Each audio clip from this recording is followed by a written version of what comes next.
Dilolostro YouTube channel laha hi le xigodini.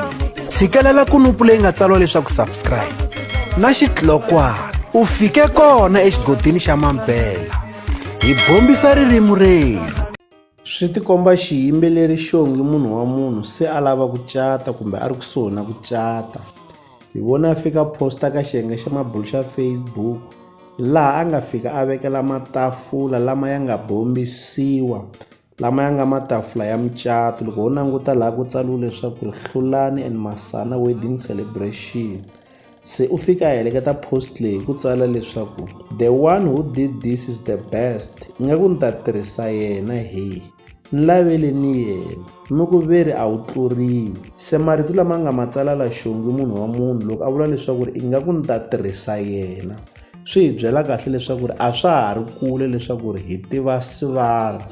Hi ku hi ta tsundzuka leswaku siku rin'wana no tshama posta a ri ematafuleni a kombisa leswaku a nga lavi ku hi komba tlhelo lerin'wana, swi tikomba ingaku a nga ri wexe eka tafula leri a karhi a ti dyela mahinyahinya, kambe a nga lavangi ku hi komba eka tlhelo lerin'wana leswaku ku tshami mani.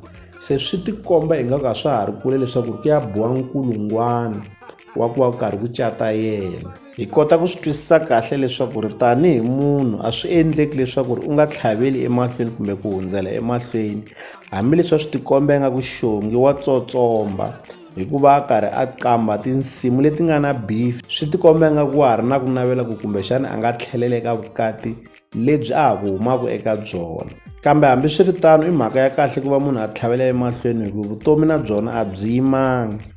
Leswi hi la ta avelana na n'wina eka Dilolostro YouTube channel. Loko mi nga se subscribe eka channel ya hina hi kombela nseketelo wa n'wina. Ka n'wina mi nga subscribe hi ri xandla ehenhla ka xin'wana xandla. Nseketelo wa n'wina hi wu khensa hi tlhela hi vuyelela. La ka Dilolostro YouTube channel hi le xigodini, leyi i channel ya n'wina ya ka Gas.